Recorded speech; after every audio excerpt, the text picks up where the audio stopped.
भाई सभी को नमस्कार। उम्मीद आप अच्छे होंगे, बहुत अच्छे से अपनी पढ़ाई पर लगे हुए होंगे। आप सभी का 27 तारीख में एनटीपीसी का एग्जाम खत्म हो चुका है।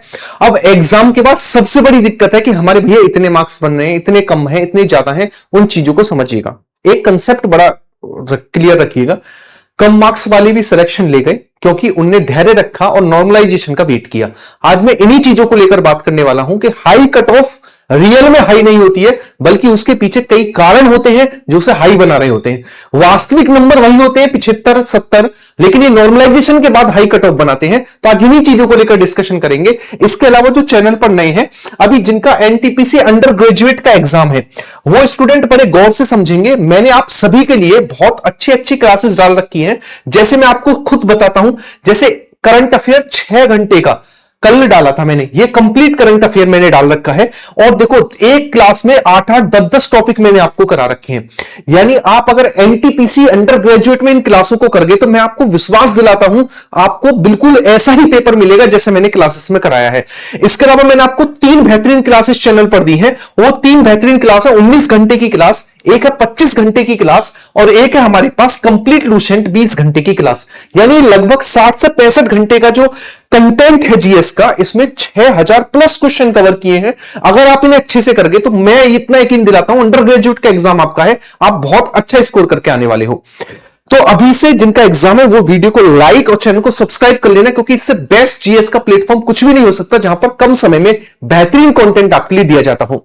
इन क्लासेस को केवल आपको देखना है और उसके बाद पीडीएफ से इन सभी का रिवीजन कर डालना है। और ऐसा नहीं है मैं खुद बोल रहा हूं, बहुत ज्यादा बच्चों के कमेंट भी है इन चीजों को लेकर। सिर्फ आपकी पीडीएफ और जो आपने पढ़ाया YouTube पर, उससे हमें बहुत ज्यादा क्वेश्चन एग्जाम में देखने को मिले। जैसे ये वाली वीडियो थी मेरी कंप्लीट हिस्ट्री वाले पार्ट से 6 क्वेश्चन आए थे, जो मैंने लगभग 25 मिनट की क्लास ली थी और 150 क्वेश्चन कवर कराए थे बेहतरीन वाले, तो उससे 6 क्वेश्चन फंसे थे। इस तरीके के काफी आपके कमेंट देखने को मिलेंगे जहां से क्वेश्चन देखने को मिले बेहतरीन तरीके से, 10 मिनट्स से देखने को मिले। लेकिन मैंने इनका कंप्लीट कंपाइलेशन नोट्स का बनाकर डाल दिया है टेलीग्राम पर, जहां से आप डायरेक्टली जाकर अच्छे से रिवीजन कर सकते हैं बहुत बेहतरीन तरीके से, है ना। चाहे वो ये वाली क्लास हो, चाहे वो ये वाली क्लास हो, चाहे वो हमारे पास ये सारे के सारे नोट्स हो, ये सभी के सभी डाल दिए गए हैं चैनल पर। आइएगा स्टार्ट करते हैं। अगर मैं बात करूं किसको लेकर, इस बार की एनटीपीसी की जो पेपर हुआ उसमें जीएस ने रुलाया। क्या इस बार रुलाया? पिछली बार भी रुलाया, पिछली बार भी रुलाया था। और जीएस को लेकर मैं बात करूं, भाई जीएस में इस बार स्कोर करना बड़ा मुश्किल हो रहा है। लगभग 23 से 25 नंबर बहुत अच्छा स्टूडेंट लेकर आ पा रहा है जीएस वाले पार्ट में, 23 से 25 नंबर।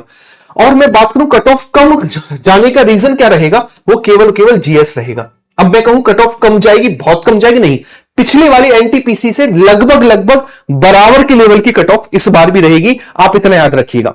अगर मैं बात करूं, आप सभी को पता है हमारे पास सारा का सारा ये पोर्शन था एनटीपीसी में। एनटीपीसी में इस बार मैथ्स में आप 26 क्वेश्चन तक करके आ सकते थे। इसके अलावा रीजनिंग में आप 27 क्वेश्चन तक करके आ सकते थे। और जीएस वाले पार्ट में आप बहुत अच्छे से, देखो नॉर्मल स्टूडेंट 20 से कम पर ही रह गया, लेकिन जिन्हें सिलेक्शन लेना है वो आराम से 25 क्वेश्चन तक इस बार करके आ रहे थे एनटीपीसी के एग्जाम में। हालांकि हलवा बात नहीं थी, बात टफ थी, लेकिन वैकेंसी कम है, कट ऑफ हाई जाएगी, तो ये मामूली बात जो है वो अच्छी बात लगनी चाहिए आपको, ठीक है। तो आप ओवरऑल निकालोगे 7 और 6 13, है ना। तो आप देखोगे हमारे पास 25 दूनी 50, 50 से हो गए हमारे पास सीधा, है ना। तो ये 53 नंबर हमारे पास यहां से बने और प्लस 25 नंबर आप यहां से मानकर चलिएगा, तो आप देखोगे लगभग 78 नंबर तक, आप देखोगे 78 नंबर तक आपके करेक्ट होने चाहिए। लेकिन क्या 78 नंबर पर सिलेक्शन हो जाएगा? लेकिन आप तो कट ऑफ देखते हो 80, 85, 82, 86, 88, वो कैसे आती है कट ऑफ? वो कट ऑफ आती है इस महाराजों के कारण। ये मेन कारण है जिसके कारण इतनी कट ऑफ हाई रहती है।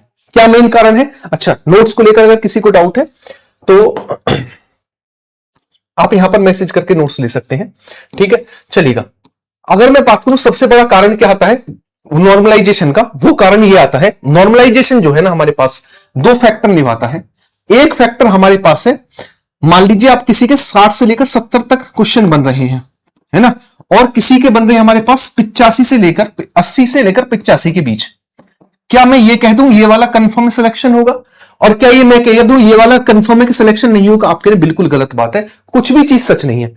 क्यों सच नहीं है? एक हवा है जिसका नाम नॉर्मलाइजेशन। एक बहुत बड़ा फैक्टर निभाता है नॉर्मलाइजेशन। तो अगर आप अपने आप में बेस्ट करके आई हो, अच्छा करके आई हो, और आप 75 क्वेश्चन तक पहुंच पा रहे हो, 75 क्वेश्चन तक पहुंच पा रहे हो, तो आप सीबीटी 2 की तैयारी पर लग जाओ, सीबीटी 2। और जिनका एग्जाम, जिनके 75 से या फिर 60 से बहुत कम है, कम की ओर है नंबर, तो वो अभी एनटीपीसी यूजी वाले पे लग जाओ, अंडर ग्रेजुएट वाले पे लग जाओ। तो आपके पास ये 2 ऑप्शन है। लेकिन अगर आप 75 या फिर 75 प्लस क्वेश्चन तक पहुंच पा रहे हैं, तो मेरी बात मानिएगा, वेट करिएगा आप सबसे बड़ा नॉर्मलाइजेशन का। किसका? नॉर्मलाइजेशन का वेट करिएगा। आपके नंबर बढ़ेंगे भी और सिलेक्शन भी होगा। बस ऐसा मत करिएगा कि मेरा पेपर टफ आया था, मेरे नंबर कम है, मेरा सिलेक्शन नहीं होगा। अगर नंबर कम है, पेपर टफ था, तो नॉर्मलाइजेशन में फायदा मिलने वाला ही है। क्लियर है? तो मेरी इस चीजों को आप समझ पाए होंगे। जीएस ने काफी डराया, लेकिन जीएस डराती है, इससे मैटर नहीं करता। वैकेंसी भी कम है, वैकेंसी कम है, जीएस डरा रही है, लेकिन नॉर्मलाइजेशन भी है, ये भी आप याद रखिएगा। तो इन सभी फैक्टर को लेकर बात करें, तब जाकर आपकी कहीं कट ऑफ बनती है।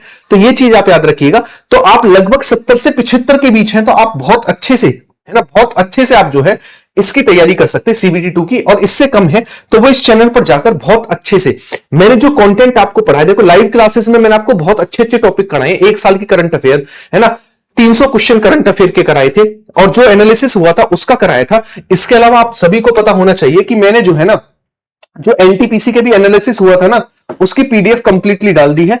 तो उस पे जाकर आप एनालिसिस वाली पीडीएफ पे जाकर आप क्या कर सकते हैं, देखो यहां पर आप जाओगे तो एनटीपीसी की एनालिसिस की पीडीएफ जो है ना, ये रही, जो एनटीपीसी में पूछा गया था, ये रही एनटीपीसी एनालिसिस। ये कंप्लीटली डाल दिया, जिसमें मैंने हिस्ट्री से लेकर, पॉलिटी से लेकर, ज्योग्राफी से लेकर करंट अफेयर तक के 500 क्वेश्चन का कंपाइलेशन डाल दिया है। और आने वाले 2 से 3 दिन में 500 क्वेश्चन और देखते हुए बढ़िया तरीके के ऐड कर दिए जाएंगे, ताकि आप एग्जाम में बैठो तो आपको बहुत अच्छे से चीजें जो है सिस्टमैटिक वे में समझ में आए, और आपको अंदाजा लगे किस तरीके का एनटीपीसी में पूछा गया था। तो जिनका यूजी का एग्जाम है, वो यूजी के एग्जाम को सीबीटी 2 मानकर करेंगे, और बहुत बेहतरीन तरीके से मेरे साथ लग जाएंगे तैयारी में, और बहुत बेहतरीन तरीके से इन सारी की सारी चीजों का आप रिवीजन करेंगे। इसके अलावा आप कैरेबिल एप्लीकेशन पर जाएंगे तो यहां पर आपको कंप्लीटली एक कोर्स दिखाई देगा, जो कि है किसके लिए? रेलवे के लिए डेडिकेटेड है। ये फाउंडेशन बैच है, और इस फाउंडेशन बैच में बहुत अच्छे टीचर बहुत बेहतरीन वे में तैयारी करा रहे हैं। ये बैच स्टार्ट हो चुका है, और कैरेबिल पर हर महीने फाउंडेशन बैच आता है, और ये फाउंडेशन बैच सारे एग्जामों को टारगेट करता है, ना केवल एनटीपीसी, ना केवल ग्रुप डी, क्योंकि एक स्टूडेंट ग्रुप डी का भी पेपर डाल रहा है, फॉर्म डाल रहा है, वो एनटीपीसी का भी डाल रहा है, वो टेक्नीशियन का भी डाल रहा है। तो सभी के लिए कॉमन बेहतरीन बैच बनाया गया, जिसमें सभी टीचर बहुत बेहतरीन वे में तैयारी कर रहे हैं, तैयारी करा रहे हैं। ठीक है, तो सारे के सारे पार्ट हमें देखने को मिलेगा कहां पर? कैरेबिल एप्लीकेशन पर। उम्मीद है वीडियो आपको बहुत अच्छे से समझ में आई होगी, और बहुत अच्छे से आपने जो है इन सारी की सारी चीजों को बहुत अच्छे से समझा भी होगा। क्लियर है?